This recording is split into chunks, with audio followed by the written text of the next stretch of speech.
இந்த தேசம் அவர்களுக்கு செஞ்சது சுதந்திரம் தந்ததற்கு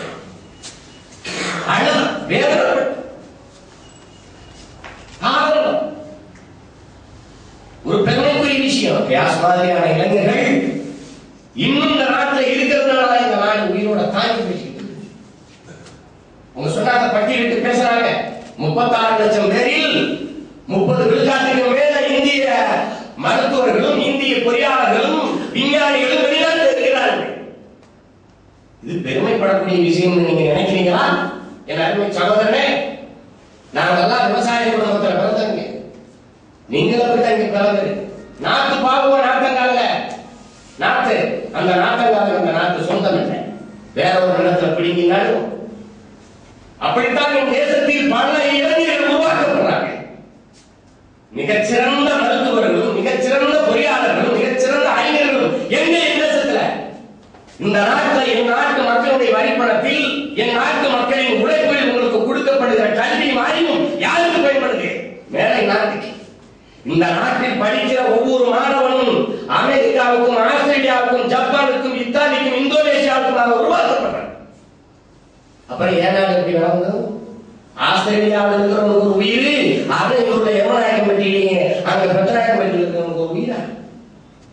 அப்ப எப்படி எப்படி முன்னேற்றதுங்கிறனால அது கஷ்டம்.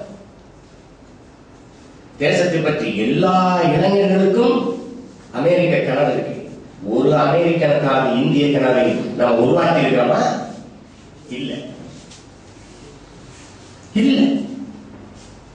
எல்லாருக்குமே வந்து நம்ம உள்ளூர் மாடு வேலை பார்த்த மாதிரி உள்ளூர்ல இந்த ஊரை இந்த மண்ணை எவன் நேசிக்கிற? எவனுக்கு அதை பற்றி அக்கறை இருக்குது?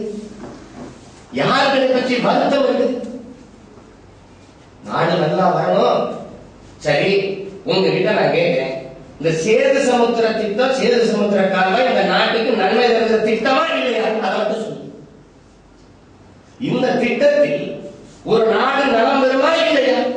அந்த திட்டத்தை ஒரு தேசிய கட்சி திட்டமிட்டு தடுக்குங்கிற கீழ்த்தரமான அரசியல் இந்த தேசத்தை நிகழும் போது இந்த தேசத்தை எப்படி அதை அங்கலம் கூட முன்னேற்றுகிறார்? 21ஆம் நூற்றாண்டின் தொடக்கத்தில் ராமர் இந்த நாடு நாசமா போனதை என்ன செய்யும்? எவ்வளவு ஆதங்கமும் கோபமும் என் மனதில் இருக்கு. உங்களுக்கு இருக்கிற கோபத்தை நான் பாராட்டேன், புரிந்து அந்த உணர்ச்சியை நான் மண்டிட்டு வளர்ந்து இந்த தேசத்தில் இருக்கிற ஒவ்வொரு இளைஞருக்கும் அந்த நெருப்பு எரியணும் நான் எதிர்பார்த்தேன். எவ்வளவு ஒரு கீழ்த்தரமான அரசு! மக்களின் பிரச்சனையை தொட்டு மக்களுக்கான அரசியல் செய்ய இயலாத ஒரு பட்சத்தில் ராமர் பாலம்னா ராமர் பிறந்த ராமர் பாலம் இருக்கிற ராமேஸ்வரத்தில் பிறந்தவன் நான் பிறந்த நாள்ல இருந்து காய்ச்ச பூமி எப்பவாவது ஒரு தடவை நடந்தது. கடவுள் கட்டிய பாலம் எங்களுக்கு இருந்ததுனால விளைந்த நன்மை என்ன? 17,65,000 ஆண்டுகளுக்கு முன்பு கட்டப்பட்ட பாலம்னால இந்த நாட்டில் கோடான கோடி மக்களும் நீங்க நம்புறாங்களே, மனித இனமே தோன்றி இந்த பூமியில் 2 லட்சம் ஆண்டுகளா ஆகுது. இதுல 17,60,000 ஆண்டுகளுக்கு முன்பு ஒருத்தன் பாலம் கட்டின கதையை நம்புங்கன்னு சொல்லி ஒரு நாட்டில் ஒரு தேசிய கட்சி இந்த நாட்டை 10 வருஷம் ஆண்ட ஒரு பெரிய இயக்கம் சொல்லுதுன்னா இது நாட்டின் மேல அக்கறை கொள்ள முடியுதா? இதுல மக்களும் மாணவன் இளைஞர்கள் என்ன செய்வாங்க? ஆளுகிறவன் இப்படி சிந்திச்சா எப்படி வளர்ந்து நாடு?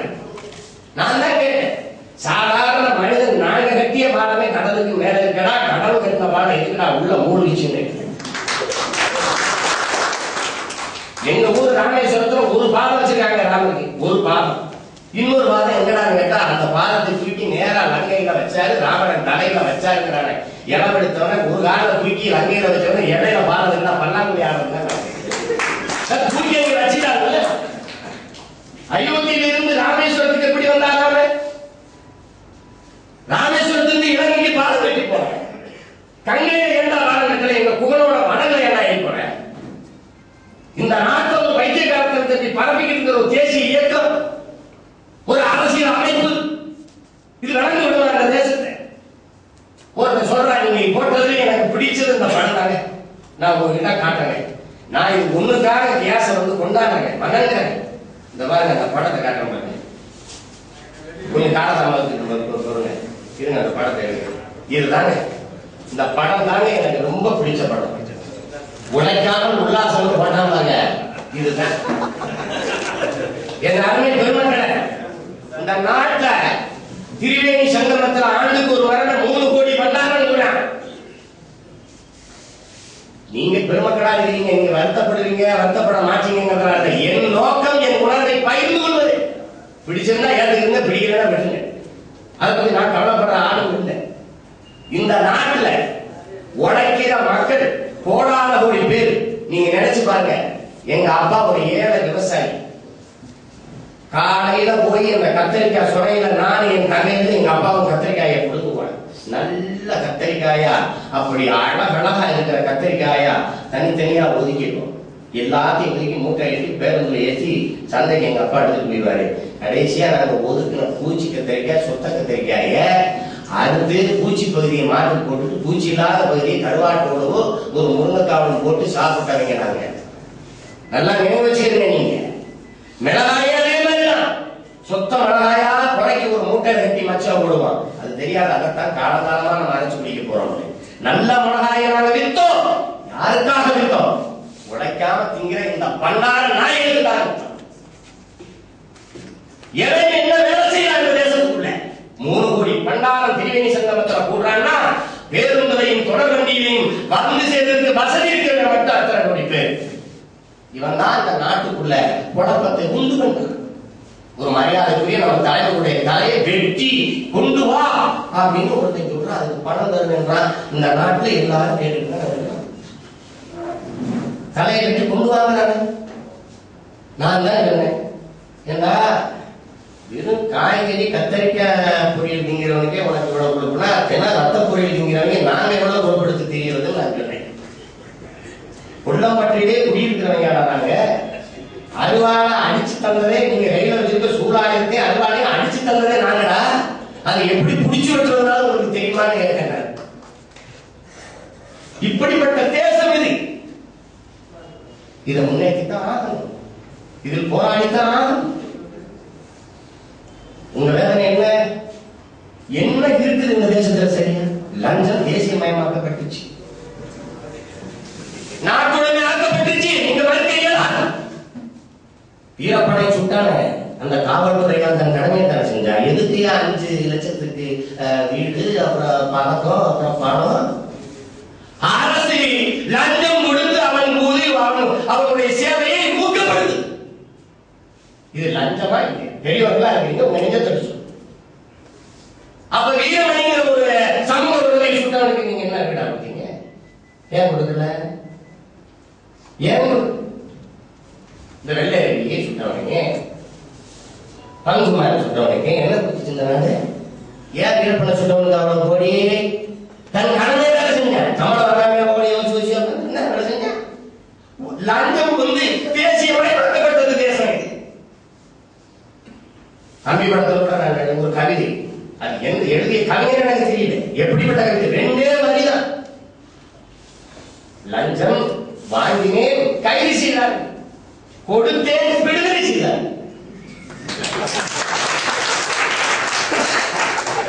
இப்படிப்பட்ட தேசம். அருமை சகோதரன் கேஸ் எழுதுகிறது. மருத்துவமனைக்கு போனவங்க மேற்கொண்டு பெருவியாதிராக விடுதல் இல்லை. மருத்துவமனைக்கு போனவங்க ஒரு குணமாக இருந்ததா இல்ல, இன்னொரு வியாதியோட தான் வந்தா, இல்ல கிட்னியை காணா, ஆளக்கானா, ஈரக்குலையை காணா, படிச்சுக்கிட்டாங்க, எதுவும் வந்தாங்க தான் இருக்குது இந்த நாடு. அதுக்கு என்ன காரணம்? அதுக்கு ஒரு கவிதை எழுதினான் ஒருத்தன். கொலை செய்து வருவதற்காக விஷம் குடித்தான், பிழைத்து வந்தான், விஷத்தில் காணப்படும். மருத்துவமனையில் சேர்த்தார்கள், மருத்துவமனையில் சேர்த்தார்கள், செத்தே போனான். பாவம், மருந்து விஷம் குடிச்சா பழச்சிக்கிட்டான், விஷத்துல கலப்படம் சரி. மருத்துவமனையில சேர்த்தாங்க, செத்தே போன. ஏன்னா மருந்துல கலப்படம். அப்படிப்பட்ட நாடு இந்த நாட்டில், இந்த மண்ணில் தான் இந்த தேசத்தை 2020 வல்லரசாக்கணும்னு கனவு கண்ட மரியாதைக்குரிய அப்துல் கலாமும் பிறந்திருக்கிறார். இந்த தேசத்தை, இந்த தேசத்தின் மீது படிந்த தூசியை கொஞ்ச நேரம் குறைத்துவிட முடியாதான்னு விரல் நீட்டுகிற கேஸ் போன்றவர்களும் பிறந்திருக்கிறார்.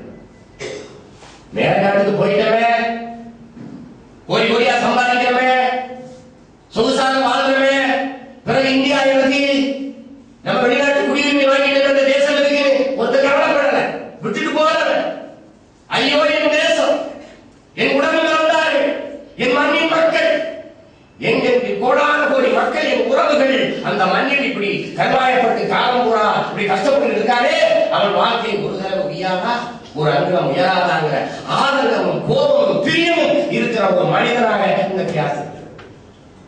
அது பெருமைக்குரியது, பாராட்டுக்குரியது. அவளுடைய அயராக உழைப்பு கிடையவே இவ்வளவு சிந்திச்சதுக்கு உங்களுக்கு எப்படி நேரம் கிடைச்சதுன்னா எனக்கு ஆச்சரியமா. இது ஒரு தத்துவம்.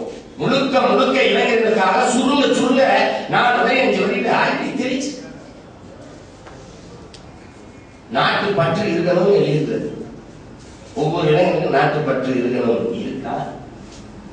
இருக்கா? என் அருமை பெருமக்களே, இந்த தேசத்துல நாட்டுப்பற்று இருக்குதா? எல்லாரும் நினைச்சுட்டு இருக்கிறாங்க. நாட்டுப்பற்று என்பது சுதந்திர தினத்தன்னைக்கு கொடி ஏற்றுவதும், தேசிய கீதம் பாடும்போது எழுந்து நிற்பதும், மிட்டாயை கொடுத்ததோ தின்னுட்டு ஒரு வணக்கத்தை போட்டுட்டு கலைந்து போறதும் தான் நினைச்சுட்டு இருக்கிற நாடு நடந்து நினைக்கிறீங்களா? தேசப்பற்றுனா எது தேசப்பற்று? கட்டாயமாக வாக்களிப்பதுதான் இந்த தேசத்துக்கு நாம் எடுத்துகிற பற்று. வாக்கு அளிப்பதும் மதிச்செலுத்துவதும் தான் இந்த தேசத்தை நீங்க காட்டுகிற நேசம். இளைஞர் தேர்தல் முடிஞ்ச பிறகு கணக்கு பாத்தீங்கன்னா 35 விழுக்காடு வாக்குப்பதிவு. அது உங்க எல்லாருக்கும் தெரியும், வெளிப்படையா பேசுவோம். 10 விழுக்காடு தான் மக்கள் போடுறது, மீதி எல்லாம் நம்மளே போடுறது.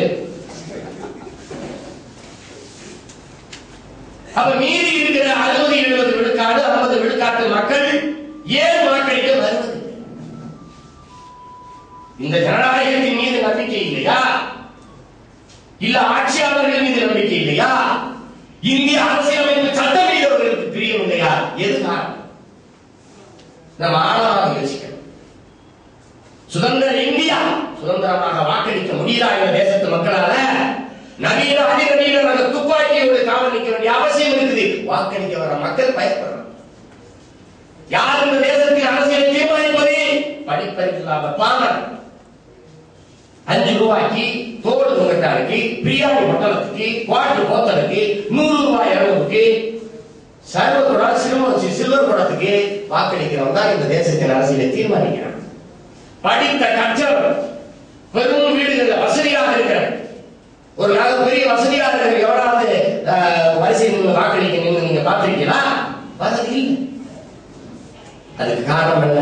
மேம்போக்கு, மெத்தம், எனக்கு என்ற அலட்சி. அப்ப இந்த நாளை எப்படி செய்வது? ஒரு அன்பான சர்வாதிகாரம் அவசியப்படும். நேரு போல, பெருந்தலைவர் காமராஜர் போல, தந்தை பெரியார் போல சர்வாதிகாரிகள், அன்பான சர்வாதிகாரிகள் இந்த தேசத்துக்கு அவசியப்படும். அன்பான சர்வாதிகாரிகள் என்ன கேளுங்க.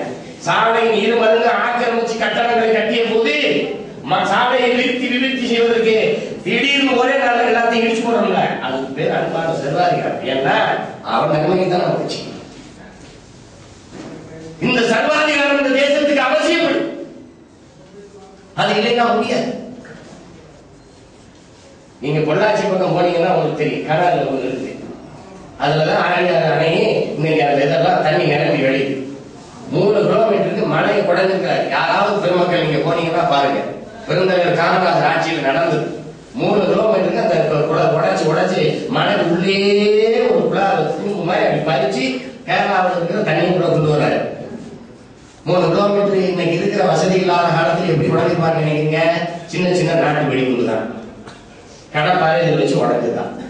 உள்ள போனீங்கன்னா திரும்பி வந்தீங்கன்னா பணம் 150 இல்லைன்னா பணம். இது எத்தனை ஆயிரம் பேர் செத்துருக்கான்னு நீங்க கற்பனை செஞ்சு பாருங்க. ஆனாலும் உடைச்சு அதை திறந்து தண்ணியை கொண்டு வருங்க. அதுக்கு பேர் தான் அன்பான சர்வாதிகாரம். ஏன்னா பல லட்சம் பேர் வாங்கலாம் பாருங்க, அதுக்காக சில பேர் சாகலாம்ங்கிறது தான் அது. வைகடம் வைரமுத்து மரியாதை வைரமுத்து கூட சொல்றாரு, வைகடம் என் ஊர் 20 கிராமத்தை எடுக்கும்போது என் ஊரை எடுத்துட்டாங்க. வைகை அணையை கட்டும் போது 20 கிராமத்தை